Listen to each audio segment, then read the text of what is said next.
Good morning. If you've ever wondered what it is like inside a therapy room, if you haven't done counseling yet and you're just wondering what it would be like to give it a try, watch this video. Nicole and I are going to peel back the veil and to tell you a little bit about what happens in the counseling room. So, hi, Nicole. Hello. How are you? I'm good. How are you? Pretty good. I feel like well rested and energized. Like the weekend did what it was supposed to do for me. So I'm feeling good this Monday morning. I absolutely agree. I feel like I got all of the sleep that I was missing for the past week. So it's Uh, nice to feel like recharged. Gosh, I feel like we should do a whole live stream on the importance of sleep for your mental health. Let's mark that down for a future session. Absolutely. So if you haven't checked out our free guide for self-care yet, please go over to selfcaretips.org/free guide and check it out. We've got lots of great ideas in there about how you can kickstart your self-care routine. I'm pretty sure it talks about sleep. It's rare that I talk about self-care without mentioning sleep, and obviously therapy. So our topic today is what it's like inside the therapy room, because there are some folks who just shy away from the idea because they picture, Sigmund Freud like sitting behind the couch with his spectacles, like taking notes as you lay on the couch and talk about your mother or whatever. And I mean, you can talk about your mother if you want to, but like, I'm not a lot like Sigmund Freud when I do therapy. I don't know about you. No. people don't usually lay down. The only time anyone lays down in my counseling room is when Benji invites them to, and then they're like goofing around on the floor or whatever. That happens sometimes. Okay, there is some laying down in my counseling room. I was just thinking that too, of like sometimes if like we're doing a certain meditation or something like that and it feels more comfortable to lay down, then like by all means go for it. Right. But I'm not going to ask you like, how does that make you feel while you're like right. Most of horizontal. Sorry. Yeah, gotcha. Most of the stereotypes we're probably not going to do. I don't know. Every once in a while, maybe. Drew made a comment. What is this sleep you speak of? So, Drew, if it's really like critical for your mental health and you want to come to therapy and just sleep, like we're not going to stop you. Nope. Yep. All right. So, why don't you start off, Nicole, by talking about what therapy isn't? Okay. So, and some of the things that I think of might be like theoretically oriented. I'm not really sure. But one of the things that we are not are advice givers, right? So when you're coming into that space, it's a collaborative effort to help you find your own way and navigate some of the situations that might be distressing for you, finding ways to cope with everyday stressors, trauma triggers, anything like that, right? So we're there to merely guide you through this, because ultimately we want you to be able to go outside of the counseling room and be able to cope with these things on your own, right? I always say that I'm trying to put myself out of a job when working with a client, right? So, yeah, it's true. So yeah, that's one of the things that it isn't. It's also not like a dictatorship. So there might be things that come up that you would like to work on in counseling, and that's something that I would like to know, right? I might have a plan for how this could go. I might have all these different, skills that we could work on, different topics to go into, but ultimately it should be, again, that collaborative effort of the client and counselor working together. So it really doesn't always have to be like that person sitting with like the notepad asking a bunch of questions while the client is answering. It should be more of a conversation. Also, what it shouldn't be is, forced. A lot of people, it's for you.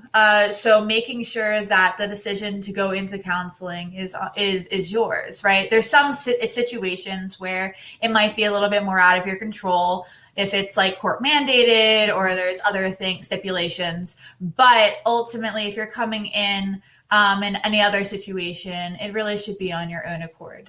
You get the most out of it in that regard.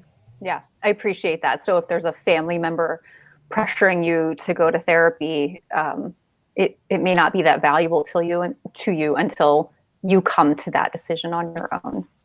Yeah, I've heard a couple of times, counseling's not for me, it didn't work for me. Okay, well, what brought you to counseling the first time? Well, my mom told me to.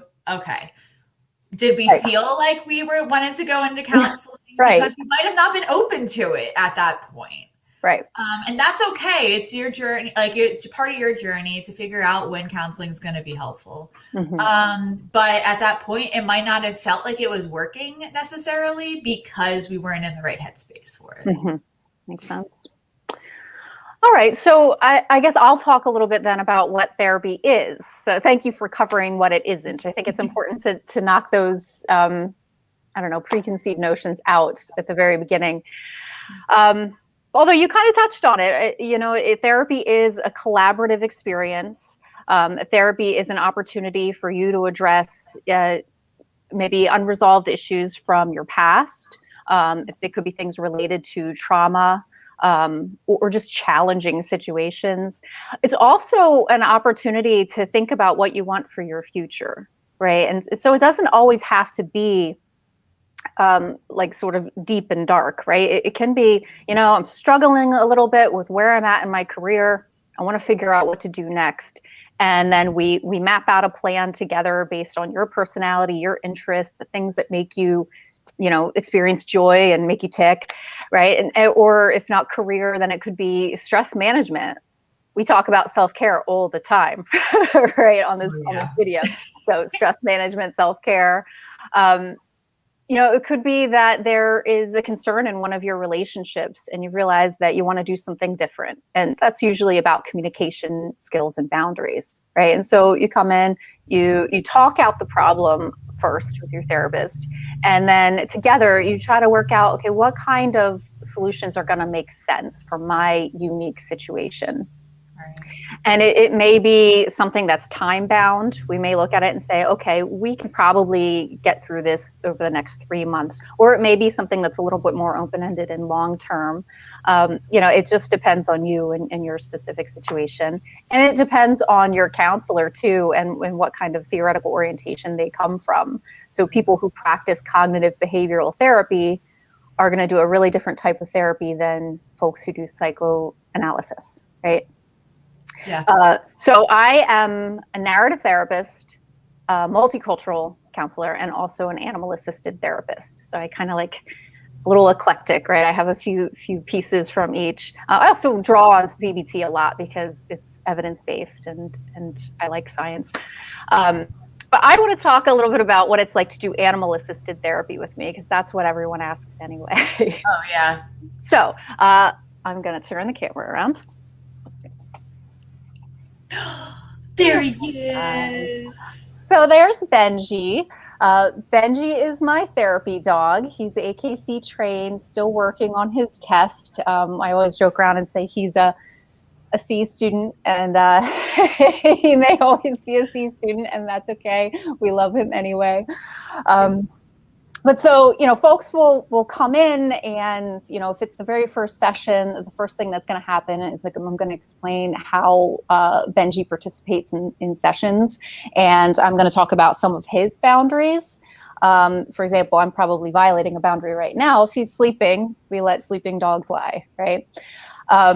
If he starts jumping, there are certain commands we can use to ask him to respect our boundaries and not jump on us. So there's things that I talk to people about, how to interact with a therapy dog in a way that's safe and effective. Generally, he's very curious and playful, and he's going to come right up and invite you to immediately start hanging out with him, start petting him. Oh, yeah. Folks usually want to hear about his story, right? So where did he come from? How did he end up being a therapy dog? So I'll share his story. And then that usually brings up, memories and experiences for my clients. So usually we jump right into the animal assisted therapy when folks start talking to me about their pets, about their childhood pets, about their love for animals, or maybe they don't love animals and they're, and Benji's just an add-on to the therapy or whatever. I do a lot of anxiety and depression work, right? So, and Benji is really, really good at the anxiety work. So a lot of times people will come into sessions, Benji will notice if their anxiety symptoms are elevated. He'll start engaging, whether it's jumping up on the couch to snuggle with the person, give him an opportunity to like pet him and feel grounded. He might pick up the ball and invite people to play. And so then we go outside and play, or we go for walks. So the type of therapy that we do is really active, right? And it reminds people of play therapy, art therapy, and music therapy, just because there's this little bit of a different experience in the room. So it's not all just talking, right? And there are a lot of therapists like this who will say, yeah, we're not just sitting here talking. There's obviously a lot of talk therapy happening, but we can get a little bit creative about how we dig into the problems that you're experiencing and look for solutions to these problems. Yeah, no, absolutely. I tell my clients that we're going to do a little bit of everything, right? So I come from a person-centered background, but I also like to use CBT as well. Mm-hmm. But I also use expressive ways as well. So for art, some days we might be doing some kind of watercolor activity. Another day we might be doing making like feeling boxes. There's doing meditations, right? I was talking to a client about doing gentle yoga, right? To involve some kind of movement into centering themselves, right? So wanting to bring in things for the client that work for the client, and not making the client have to form into whatever that technique is.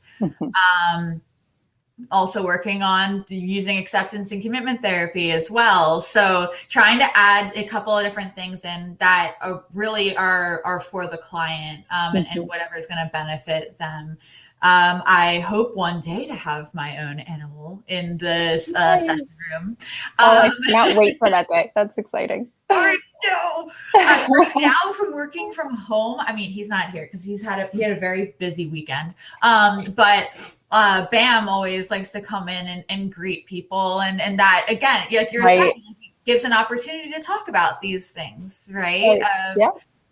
With the different pets that people might have. I talk to, clients about ducks and rats and cats and all sorts of fun things.